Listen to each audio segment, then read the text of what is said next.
2025년 6월 19일 중국 화이지현 78만 명이 물에 갇혔습니다. 도시 기능 완전 마비, 통신 두절, 전기 차단. 그런데 이때 한 프랑스 여성이 꺼내든 빨간 책자 하나가 모든 걸 바꿔놓습니다. 이건 서울시 재난 대응 매뉴얼입니다. 그 순간부터 중국 구조대장의 눈빛이 완전히 달라졌습니다. 한국식 방법으로 구조작전을 펼치자 불가능해 보였던 상황들이 하나씩 해결되기 시작했어요. 한강에서 배운 구조법으로 아이들을 구해내고 한국의 사전경고 시스템으로 200명의 목숨을 구했습니다. 도대체 한국 매뉴얼에 뭐가 들어있길래 15년 경력의 국제 전문가도 깜짝 놀랐을까요? 중국 구조대장이 너희 한국은 정말 다르구나라고 감탄한 그 시스템의 정체는 무엇일까요? 본격적인 이야기 들어가기 전에 잠시만요. 한국의 재난대응 시스템에 대한 여러분의 생각을 댓글에 작성해주세요.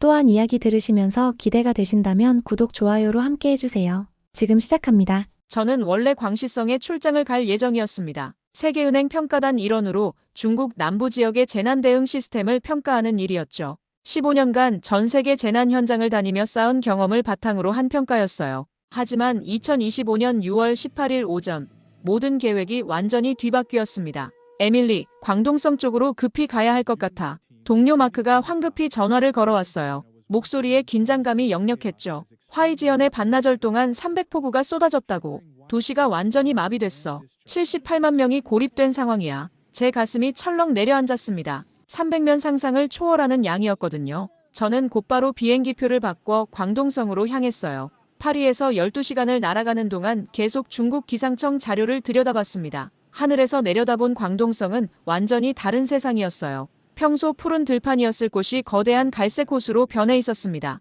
화이지현 시내는 아예 물속에 잠겨서 건물 옥상만 조금씩 보이는 상태였죠. 이런 건 처음 봐요. 옆자리 승객이 창밖을 보며 중얼거렸어요. 저도 마찬가지였습니다. 그동안 필리핀 태풍, 인도네시아 쓰나미, IT 지진 현장을 다녀봤지만 이렇게 도시 전체가 물에 잠긴 광경은 처음이었어요. 공항에서 화이지현으로 가는 길은 말 그대로 물과의 전쟁이었습니다. 택시기사는 계속 한숨을 쉬며 우회로를 찾아야 했어요. 여기서 30년 살았는데 이런 건 처음이야 라고 하더군요. 도로 곳곳에 차들이 물에 잠겨버려져 있었어요. 어떤 차는 완전히 물속에 가라앉아서 지붕만 보였죠. 1층 상가들은 모두 침수되어 간판만 물 위에 떠 있었습니다. 사람들은 2층 발코니에서 구조를 기다리고 있었어요. 저기 봐요. 지하 주차장에서 차가 나오려고 하네요. 택시 기사가 가리켰습니다. 정말 믿기 어려운 광경이었어요. 지하 주차장 출입구로 밀려든 빗물 때문에 차들이 경사로를 오르지 못하고 있었습니다. 운전자들이 차 밖으로 나와 허리까지 물에 잠긴 채 차를 밀고 있었죠. 이건 단순한 침수가 아니야. 제가 중얼거렸습니다. 도시 기능이 완전히 정지된 거야. 호텔에 도착했을 때 상황은 더욱 심각했어요. 로비 절반이 물에 잠겨 있었고 전기가 완전히 끊어져 있었습니다. 인터넷은 물론 전화도 안 되는 상태였죠. 직원들은 손전등과 양초를 나눠주며 사과 인사를 반복하고 있었어요. 그때 저는 문득 떠올랐습니다. 작년 가을 서울시 재난안전통제센터를 견학했던 기억을요. 그곳에서 본 통합지휘 시스템의 모습이 선명하게 머릿속에 그려졌어요. 만약 한국이었다면 저는 혼잣말을 했습니다. 이미 드론이 실시간으로 피해 현황을 파악하고 있을 텐데. 서울시 재난안전통제센터에서는 재난 발생 즉시 모든 관련 기관이 하나의 플랫폼에서 정보를 공유했었어요. 소방서, 경찰서, 병원, 전력공사, 통신사까지 모든 데이터가 실시간으로 연동되어 있었죠.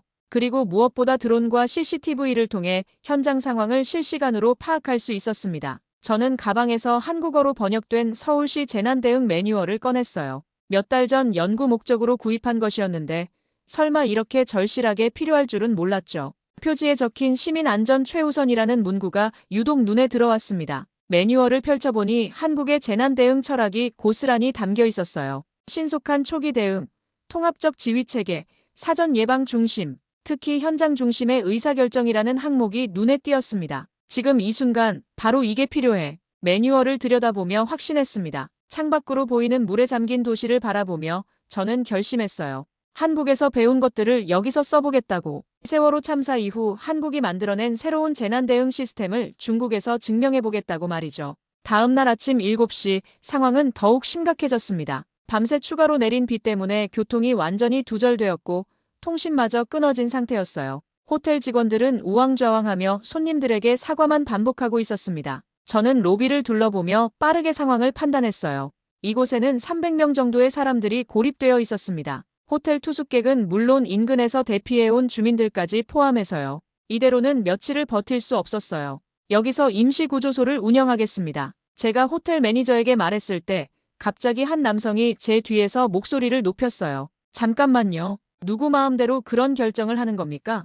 돌아보니 40대 초반으로 보이는 남성이 군복을 입고 서 있었어요. 어깨에 달린 계급장이 번뜩였습니다. 리 웨이라고 합니다. 화이지현 재난구조대 책임자입니다. 그가 단단한 표정으로 자신을 소개했어요. 하지만 지시 없이 임의로 구조소를 설치하는 건 책임은 누가 지시겠어요? 리 웨이의 목소리에는 경계심이 가득했습니다. 아마 외국인인 제가 갑자기 나서서 이런저런 지시를 하는 게 못마땅했을 거예요. 책임은 제가 집니다. 저는 단호하게 답했어요. 지금 상황에서는 생명이 우선이니까요. 절차보다는 사람이 먼저예요. 리 웨이는 미간을 찌푸리며 고개를 저었습니다. 절차가 있습니다. 상부 승인을 받아야 하고 관할 구역도 정해져 있어요. 외국인이 함부로 나서면 상부와 연락이 되나요?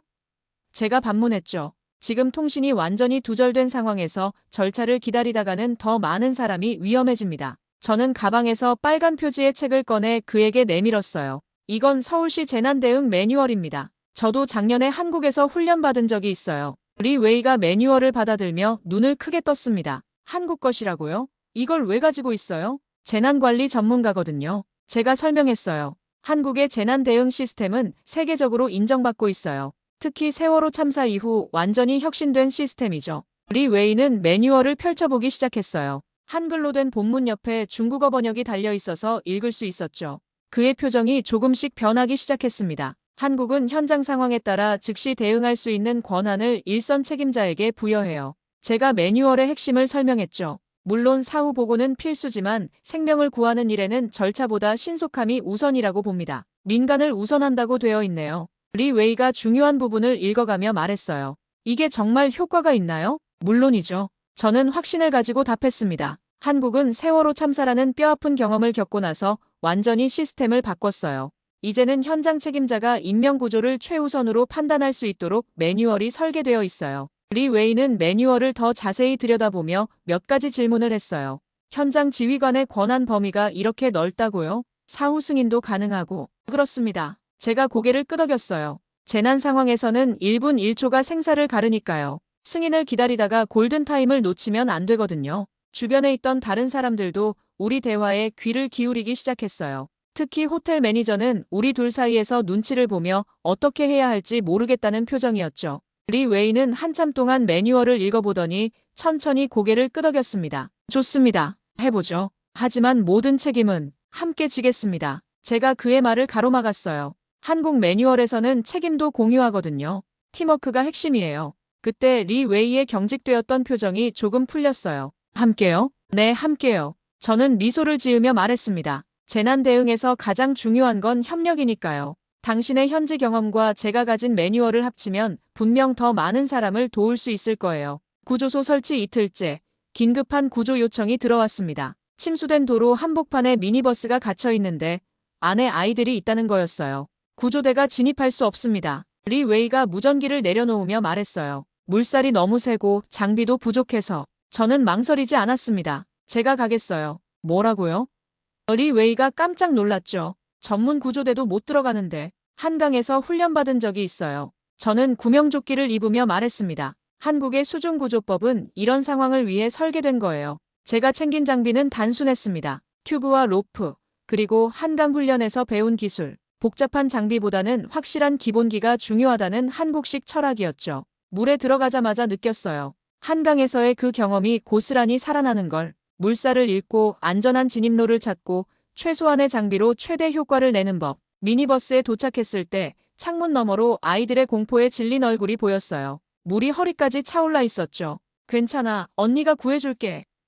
저는 한국어로 외쳤다가 급히 중국어로 바꿨어요. 메이관시, 지혜지의 라이구니맨. 한강 훈련에서 배운 대로 튜브를 차량에 고정하고 아이들을 하나씩 안전하게 대피시켰습니다. 가장 어린 아이는 제가 직접 업고 나왔어요. 안전한 곳에 도착했을 때 리 웨이가 경이로운 표정으로 저를 바라봤습니다. 이게 정말 한국에서 배운 거예요? 한강 재난훈련은 실전과 똑같은 상황으로 진행돼요. 제가 숨을 고르며 말했죠. 복잡한 이론보다는 현장에서 바로 쓸 수 있는 실용적인 기술을 중시하거든요. 리 웨이는 고개를 저으며 감탄했어요. 한국은 훈련도 그렇게 하는군요. 사흘째 되는 날 오후 2시, 완전히 예상치 못한 충격적인 소식이 들려왔습니다. 상류 저수지에서 긴급 방류를 실시한다는 것이었어요. 그런데 더 충격적인 건 사전 경고가 전혀 없었다는 사실이었죠. 구조소 본부에 급히 달려온 현지 공무원이 숨을 헐떡이며 말했어요. 30분 후에 상류댐에서 방류가 시작됩니다. 수위가 3m까지 더 올라갈 예정이에요.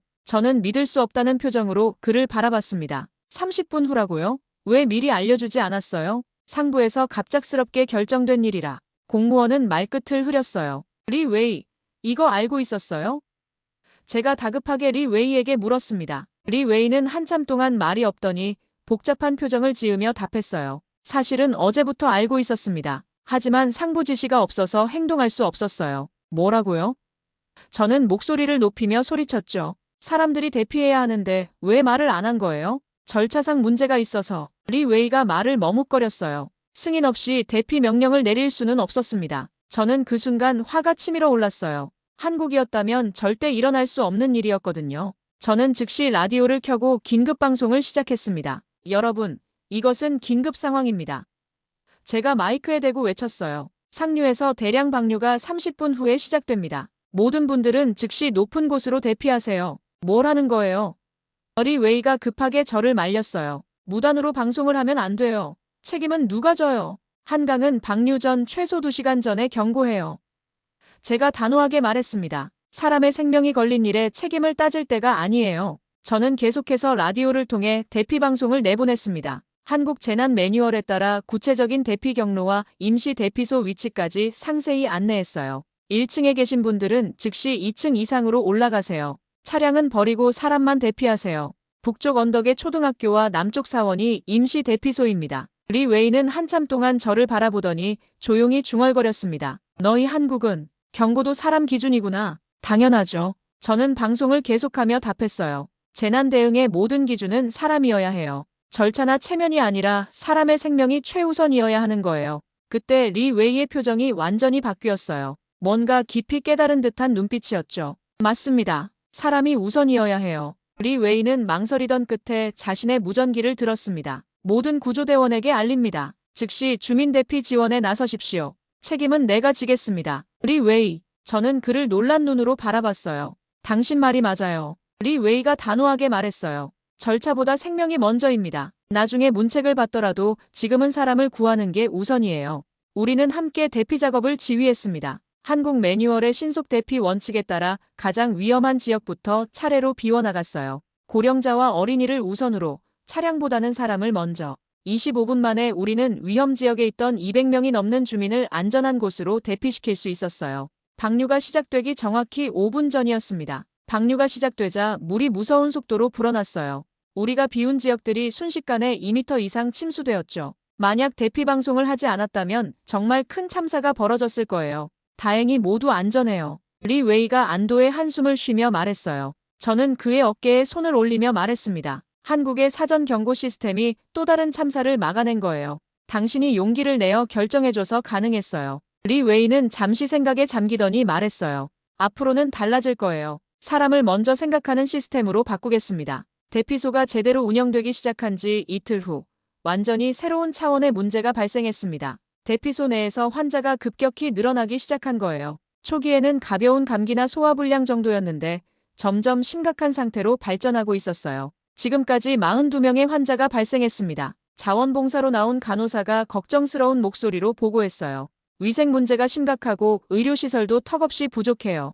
대피소 한쪽에서는 고열에 시달리는 아이들이 울고 있었고 다른 쪽에서는 복통을 호소하는 어른들이 신음하고 있었어요. 상황이 이대로 계속되면 재난보다 더 큰 2차 피해가 발생할 수 있었습니다. 이대로는 안 되겠어요. 제가 리 웨이에게 말했습니다. 임시병원을 설치해야 해요. 지금 당장 말이에요. 임시병원이라고요? 리 웨이가 당황하며 물었어요. 의료진도 부족하고 의료 장비도 없는데 어떻게? 저는 한국에서 본 K응급 의료 모듈을 떠올렸어요. 세월호 참사 이후 개발된 한국의 재난 의료 시스템이었죠. 한국은 재난 현장에서 모듈형 응급 의료 시설을 운영해요. 기존 시설을 활용해서 체계적인 의료 서비스를 제공할 수 있거든요. 리 웨이는 여전히 반신반의하는 표정이었어요. 기존 시설을 활용한다는 게 무슨 의미예요? 지금 있는 공간을 구역별로 나누는 거예요. 저는 대피소 전체를 둘러보며 설명했습니다. 환자의 중증도에 따라 치료구역을 분리하고 각 구역마다 필요한 기능을 배치하는 거죠. 즉시 행동에 들어갔습니다. 대피소 오른쪽 절반을 의료구역으로 지정하고 한국 매뉴얼에 따라 세부 구역을 나누기 시작했어요. 응급처치구역, 경증환자구역, 중증환자 격리구역, 그리고 임시수술구역까지 이렇게 세분화해서 나누는 거예요?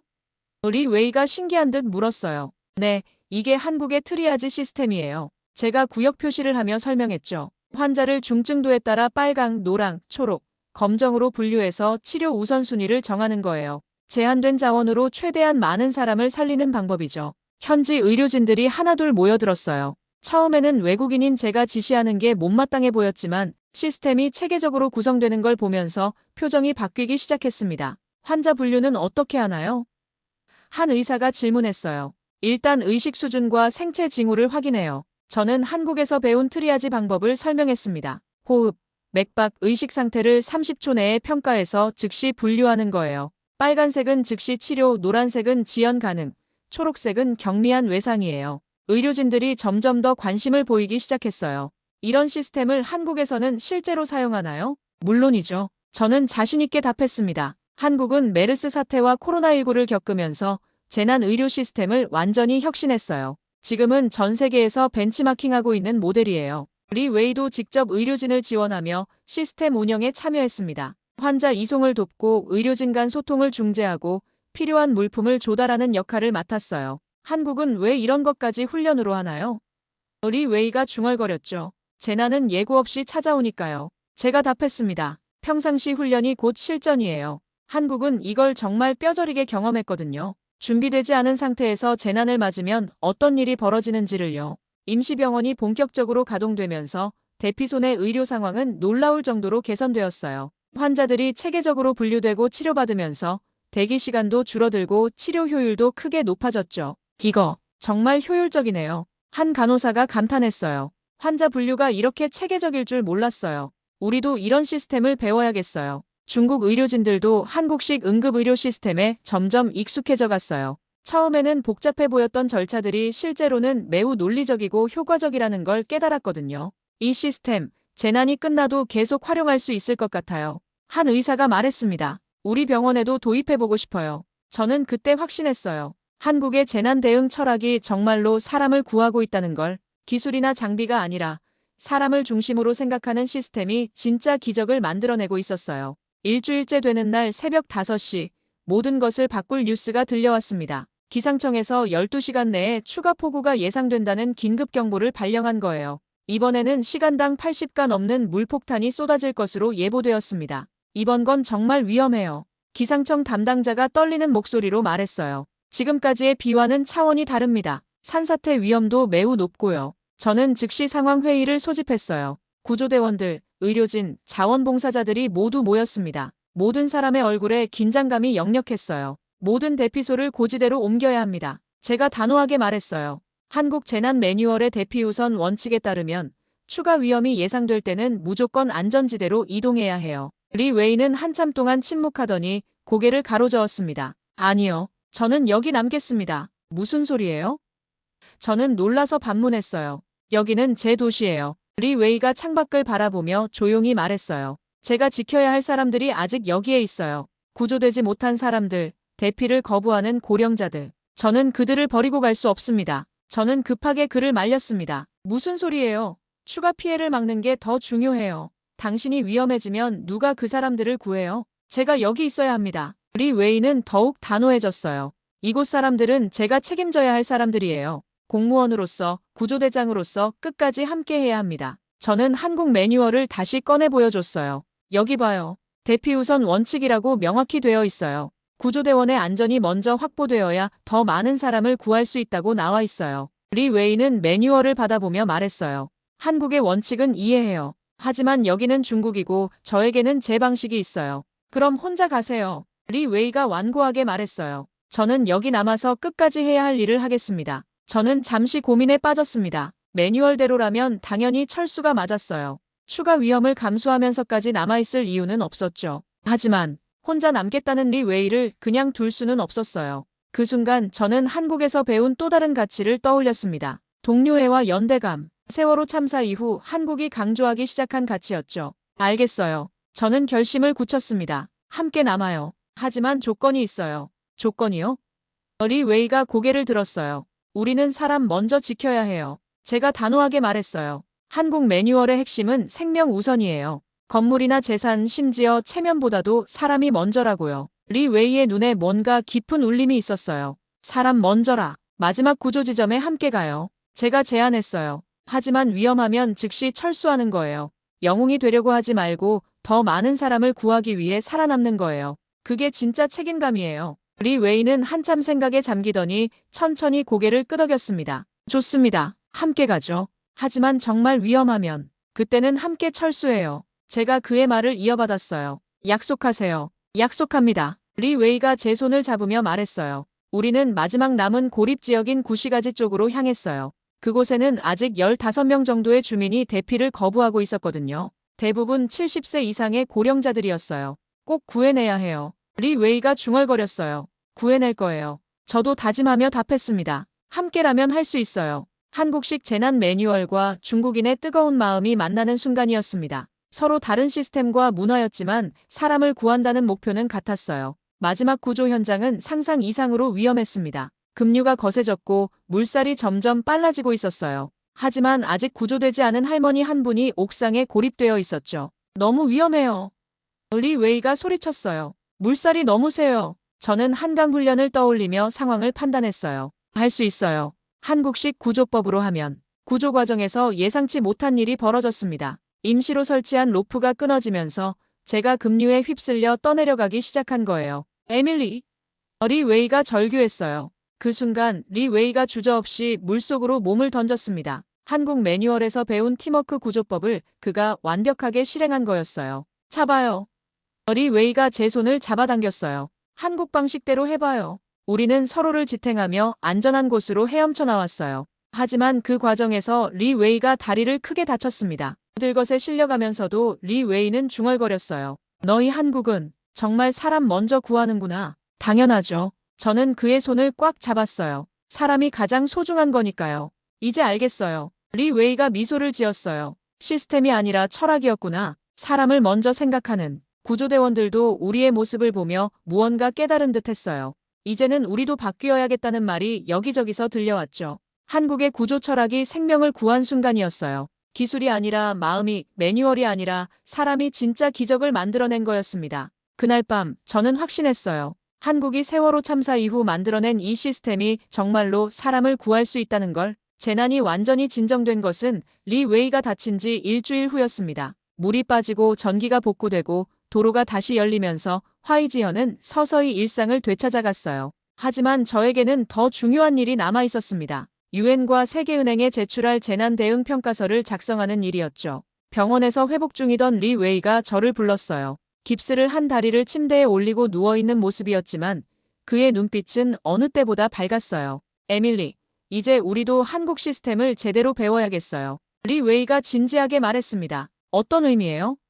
제가 물었어요. 이번 재난 대응을 되돌아보면서 깨달았어요. 리 웨이가 천장을 바라보며 말했어요. 우리는 지금까지 절차와 승인에만 매달려 있었어요. 정작 중요한 건 사람인데도 말이에요. 저는 그동안 정리해온 자료들을 리 웨이에게 보여줬어요. 이미 준비했어요. 서울시 재난 대응 시스템을 기반으로 한 광시성 맞춤형 매뉴얼 초안이에요. 리 웨이가 서류를 받아보며 눈을 반짝였어요. 정말 여기서도 적용할 수 있을까요? 물론이죠. 저는 확신을 가지고 답했습니다. 시스템은 그냥 베낄 수 있어도 철학은 마음으로만 받아들일 수 있어요. 당신이 이미 그 마음을 가지고 있잖아요. 제 생명을 구해준 것처럼요. 며칠 후 놀라운 일이 벌어졌습니다. 리 웨이와 현지 구조대원들이 함께 화이지현 정부의 한국식 재난대응 시스템 도입을 공식 건의한 거예요. 그들이 직접 작성한 건의서에는 이번 재난에서 경험한 생생한 사례들이 담겨 있었어요. 사람 우선 원칙을 기본으로 하고 현장 책임자의 권한을 확대하며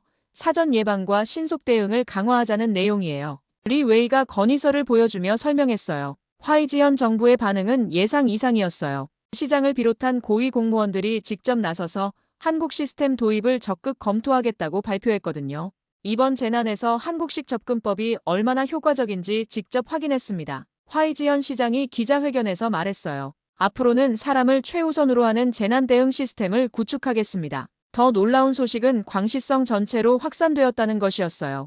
다른 지역 구조대장들이 화이지연을 방문해서 한국식 매뉴얼을 배워가기 시작한 거예요. 서울 시스템, 이제 여기서도 시작됩니다. 제가 최종 보고서에 적었어요. 6개월 후 더욱 감동적인 소식이 들려왔습니다.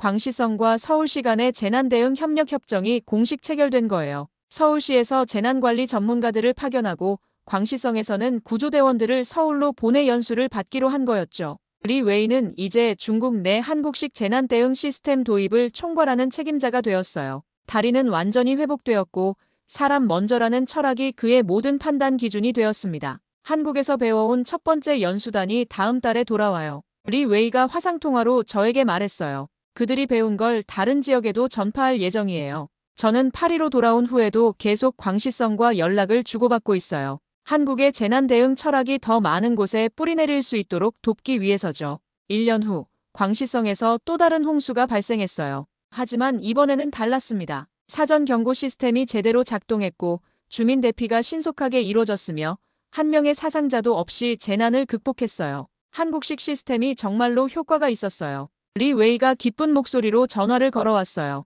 이번에는 정말 달랐어요. 모든 구조대원이 사람 먼저를 외치며 움직였거든요. 그날 저는 깨달았어요. 중국에서 만난 것은 단순한 재난이 아니었다는 걸. 사람의 생명을 지키는 진짜 시스템이 무엇인지, 재난 대응의 진정한 의미가 무엇인지 깨닫게 해준 소중한 경험이었어요. 한국이 세월호라는 뼈아픈 참사를 통해 얻은 교훈이 아픈 경험을 통해 만들어낸 새로운 철학이 이제 중국에서도 많은 생명을 구하고 있습니다. 그리고 더 나아가 전 세계로 퍼져나가고 있어요. 이게 바로 진짜 K방역이고 K안전이 아닐까요? 기술이나 장비가 아니라 사람을 먼저 생각하는 마음. 그 마음이 세계 곳곳에서 더 많은 생명을 구하고 있는 거예요. 여기까지 시청해주셔서 감사합니다. 구독, 좋아요 잊지 마세요.